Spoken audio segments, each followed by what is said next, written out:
मराठी कथाकुंद चॅनलवर आपले स्वागत आहे. आज मन खूप उदास आहे. माझे मन इतकं रिकामे झाले आहे की किंचितची ही चाहूल त्या रिकाम्या मनाला भिडून मोठ्या आवाजात घुमू लागली आहे. मी स्वतःच्या विचारांच्या घोड्यावर धाव घेत आहे. कदाचित मी समाजाची स्थिती आणि स्वतःच्या मानसिक स्थितीमध्ये अडकले आहे. जे समाजासाठी चुकीचे आहे ते आज का कुणास ठाऊक मला योग्य वाटत आहे. असं का होतंय हे सांगण्यासाठी मला आज जे काही घडले ते सगळं तुम्हाला सांगावं लागेल. मग तुम्ही सांगा, हे योग्य आहे की चुकीचे. मी अनुराधा सिंह. माझे वय 40 वर्षे आहे आणि माझे लग्न होऊन 15 वर्ष झाली आहेत. माझे सासर राजस्थानमध्ये आहे. माझ्या सासरच्या जवळच एक कुटुंब राहते, ज्यात अनिलजी, कामिनीजी, मोठा मुलगा परम, त्याची पत्नी शोभा आणि त्यांचा मुलगा तनिष्क, लहान मुलगा नरेश आणि एक धाकटी मुलगी प्रिया आहे. आणखी एक मुलगी आहे रानू, जिचे लग्न 18व्या वर्षी शोभाच्या लग्नाच्या वेळी तिच्या चुलत भावासोबत करून टाकले होते. जेव्हा मी लग्न होऊन इथे आले तेव्हा हे चारही भाऊ बहीण लहान होते. प्रिया तर फक्त 5 वर्षांची होती. म्हणूनच मी असं म्हणू शकते की मी यांना खूप चांगल्याने ओळखते. प्रिया खूपच गोड मुलगी होती. दोन्ही मुली कधीच आपल्या आईवडिलांच्या लाडक्या नव्हत्या, कारण त्यांच्यामध्ये मुली फक्त घरकाम करण्यासाठी आणि नंतर लग्नासाठीच असतात. त्यामुळे त्यांच्या शिक्षणाकडेही फारसे लक्ष दिले गेले नाही. आता तुम्ही विचार करू शकता की जेव्हा मुलींची ही परिस्थिती असेल तर सुनेची काय अवस्था असेल. रानूच्या लग्नानंतर अनेक वेळा प्रिया माझ्याकडे येत असे आणि म्हणायची, मी रानू दीदीसारखे लग्न करणार नाही. मला मुलगा पसंत असेल तरच लग्न करेल. मी माझे आयुष्य बळी देऊ इच्छित नाही. आता नरेशच्या लग्नाची चर्चा सुरू आहे. नरेशसाठी मधू नावाची एक मुलगी पसंत केली आहे. भरपूर हुंडाही मिळतोय, पण आटासाटा प्रथेनुसार. त्या लोकांनी ठरवलंय की मधूचे लग्न नरेशसोबत फक्त तेव्हाच होईल जेव्हा प्रियाचे लग्न मधूच्या मोठ्या भावाशी पवनसोबत केले जाईल.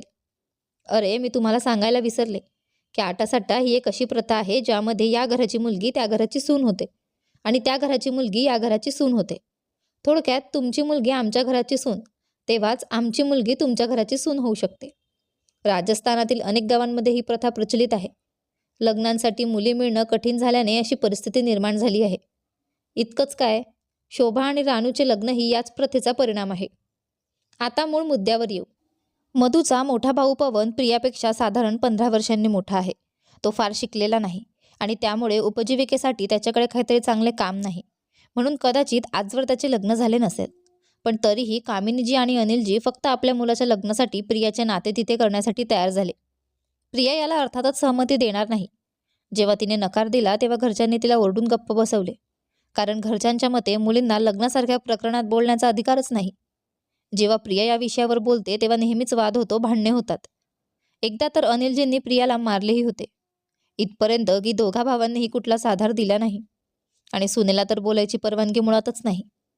आज घरात प्रियाच्या साखरपुड्याचा कार्यक्रम होता. नातेवाईक सगळे आले होते आणि घरात खूप गजबजाट होती.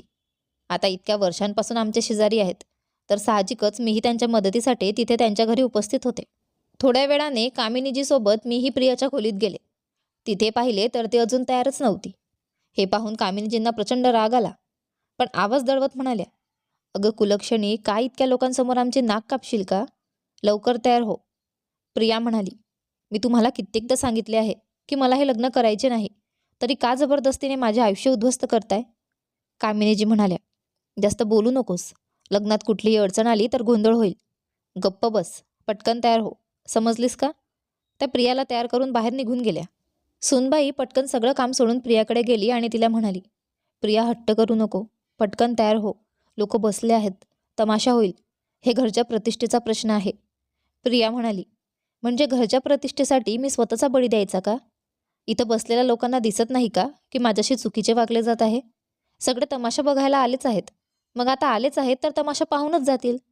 अखेर प्रिया कसं बसं तयार झाली. आम्ही दारातच उभे होतो. प्रिया तयार झालेली पाहून कामिनीजींना समाधान वाटले आणि त्यानंतर पाहुण्यांची आदरातिथ्य करण्यासाठी निघून गेल्या. मलाही वाटले होते हे चुकीचे आहे, पण काय उत्तर द्यायचं? ज्यांची मुलगी आहे त्यांनाच माहीत नाही काय योग्य आहे आणि काय अयोग्य. पण माझेही सासरच आहे. आपल्याकडे अशी विचित्र प्रथा आहे की स्वतःचं सासर आणि शेजारचे सासर हे एकत्र मिळते. तेवढ्यात बाहेर वरपक्षही आले आणि नाश्ता पाण्यानंतर साखरपुड्याचा कार्यक्रम सुरू झाला. प्रियाला खोलीतून आणायला कामिनीजीच गेल्या, पण प्रिया खोलीत नव्हती. कामिनीजी बाहेर येऊन आपल्या पती आणि मुलांना सांगतात. सुरुवातीला सगळ्यांनी घरातच प्रियाला शोधले. पाहिलं तर घराचे मागचे दार उघडं होतं.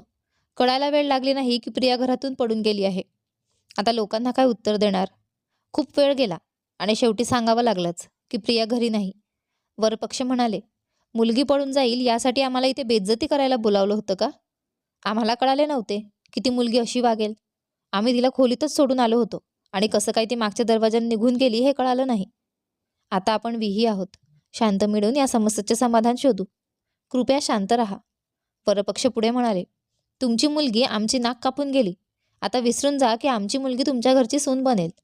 अनिलजी म्हणाले, असं करू नका. प्रियाच्या पडून जाण्यामुळे नरेशचे लग्न का मोडताय? माफ करा, पण अटच अशी होती की तुमची मुलगी आमच्या घरची सून बनेल, तेव्हाच आमची मुलगी तुमच्या घरची सून बनेल. आता कोणतेही लग्न होणार नाही, असं म्हणत मुलाकडचे लोक तिथून निघून गेले. त्यांच्या मागे लोक चर्चा करू लागले. कशी मुलगी आहे ही?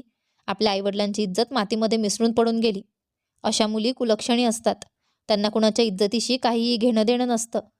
आता माझ्या नरेशचे लग्न कसं होईल? ती कुलक्षणी कुलघातिनी स्वतःसोबत आपल्या भावाचंही आयुष्य उद्ध्वस्त करून गेली. जन्मताच मेली असती तर बरं झालं असतं. यावेळी कामिनीजी म्हणाल्या, माझ्यासाठी आता ती मेली आहे.